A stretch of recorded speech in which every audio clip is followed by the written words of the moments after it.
Hey guys, so today I want to take a look at the iPhone 4 with the latest beta. Let's see here, the beta 6, A30 and 30 or 32, blah, blah, blah, because it's the iPhone 4.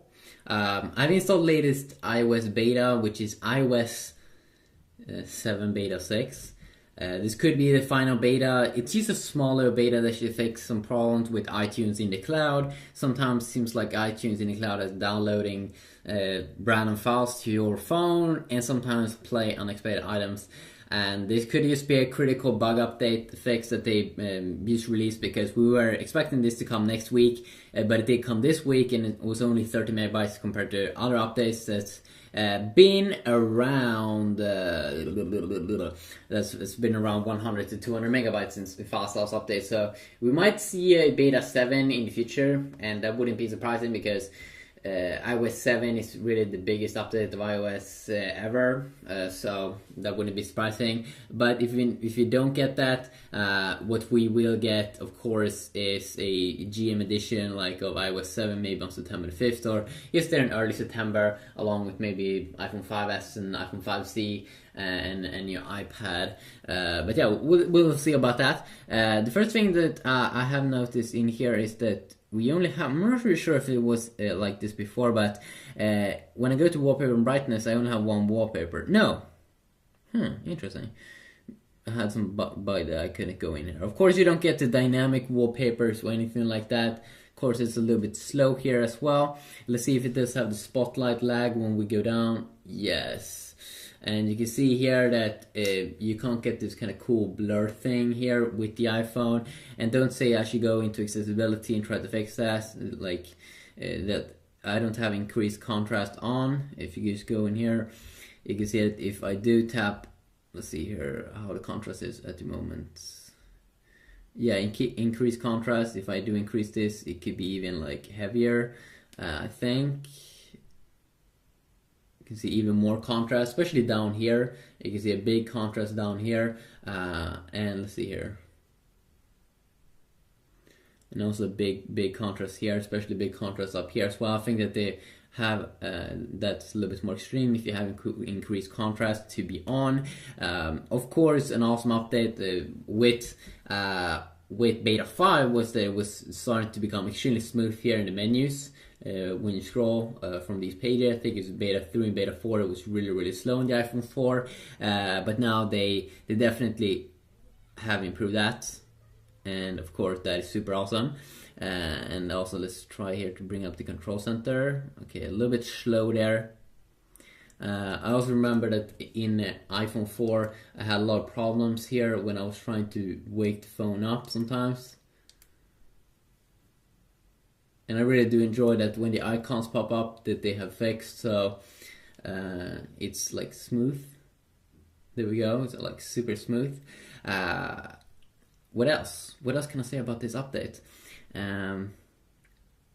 Of course, I might do various videos going over some other things. Let's see here, if we double tap, and let's try to open up a few apps. Let's try to see if Maps works, because that didn't work in earlier beta for me, but I did a restore, so it might be working better right now. Of course, especially don't get Siri on the iPhone 4.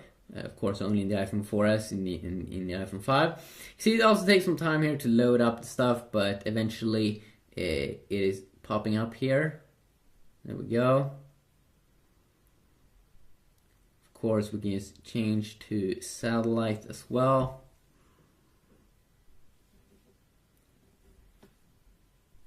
And it loads up everything just fine. Almost feels like satellite is loading up everything. It's a little bit quicker.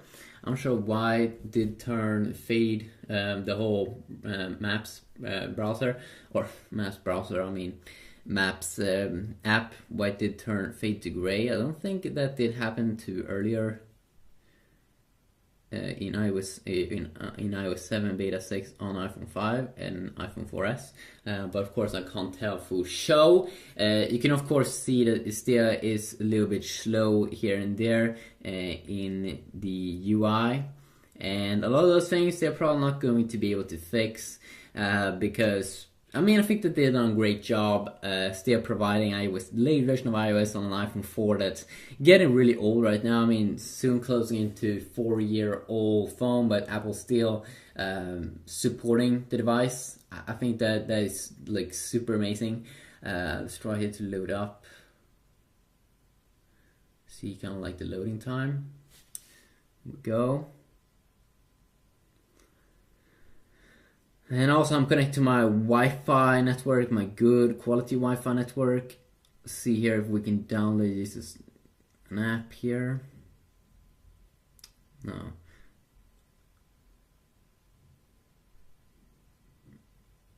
I wonder if I have to input my password or anything. Yes, to download an app I need to input my password and everything still. Just quickly a video, checking it out because people wanted me to check it out. Don't expect too much, but it could definitely be a fix. For some of you, maybe boot time a little bit better, and also if you couldn't load up maps earlier, do a restore to the latest beta here, and hopefully you can get some better results. Let's see here now, we have a lot of apps. Also what I noticed is that, I mean, with beta or with iOS 7, there was something I didn't think about earlier, but in iPhone 5 I think maybe on iPhone 4 as well, when you do it like this, then you can see the icons and everything move around on the screen. It was pretty cool.